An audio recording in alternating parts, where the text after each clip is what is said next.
নারী অধিকার সংস্কার কমিশনের রিপোর্টে কিছু সুপারিশ করা হয়েছে যা মোটেও সমর্থনযোগ্য নয়, এই মন্তব্য করেছেন জামায়াতে ইসলামীর আমির ডাক্তার শফিকুর রহমান। সকালে মগবাজারে দলের জেলা ও মহানগরীর আমির সম্মেলনে এই মন্তব্য করেন তিনি।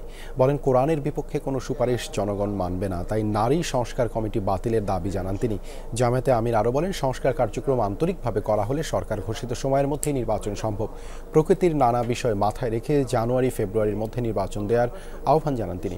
নির্বাচন কোনোভাবেই এপ্রিলের পর নেওয়া ঠিক হবে না বলে মন্তব্য করেন ডাক্তার শফিকুর রহমান। বলেন, জাতিকে বিভক্ত করার বিরুদ্ধে জামায়াত জাতীয় স্বার্থে দল মত নির্বিশেষে সবাইকে ঐক্যবদ্ধ থাকার আহ্বান জানান তিনি।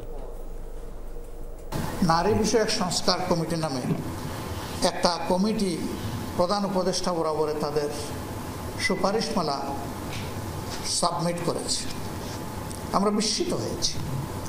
আমাদের বিদ্যমান কালচার, তাহজিব, তামাদ্দুন এর সম্পূর্ণ বিপক্ষে গিয়ে তারা কিছু সুপারিশমালা এনেছেন।